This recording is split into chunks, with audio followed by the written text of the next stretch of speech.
Our hope is that our people would understand that integrating Christ into your life is the greatest resource we have. Spiritual growth absolutely drives everything that we do here at Parker Street. I want them to know God in a way that maybe I got to be there when something cool happened, but no one's going to be like, oh, it was only because Tim was here.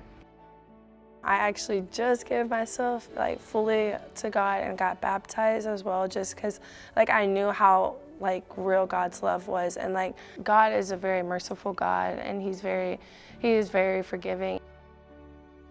And so as we're trying to move and grow and develop even in some of our new programming, I'm really prayerful that we're able to start that with the real understanding of why, and then keep checking in, keep saying, so, why do we do this? Actually asking that question and not assuming that everybody gets it. How can you equip them with the gospel and encourage them and empower them? Of course, it'd be awesome if they stuck around forever, but the hope and the goal is that wherever they end up, that would be something they take with them.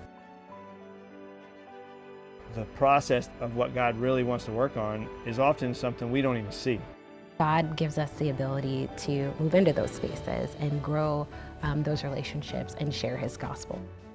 So at first it was very challenging, because as a teenager or as a preteen, you don't really want to hear always what's right for you. I mean, talking to kids who used to respond very violently, and now they're so surprised that they don't do that, and they'll even come to us and say, y'all know how I would have handled this before. I didn't even do anything. I didn't hit anybody, I didn't cuss, I just walked away. We get to experience that with them because we were also there when they were smacking people and cussing and doing all the stuff they shouldn't have done. The reason you do ministry of any kind is because you want to know Jesus, and the way to know Jesus is to suffer. And so the best strategy you can have to know Jesus is go find a place that's going to cause you pain. In the space that typically people pull away from. Even we as an organization, when we first started, we didn't want to get into that messiness because that wasn't our business, that wasn't our problem. And yet that's exactly what Christ does. He gets fully in our business, gets into our problems, engages in all of our mess so that we can be one. It's a slow work. It takes a lot of time to build trust. You get to be a part of relationships with people who are different from you, but you also get to realize that there's a lot of similarity, and you get to see that God's really working in various ways in different places.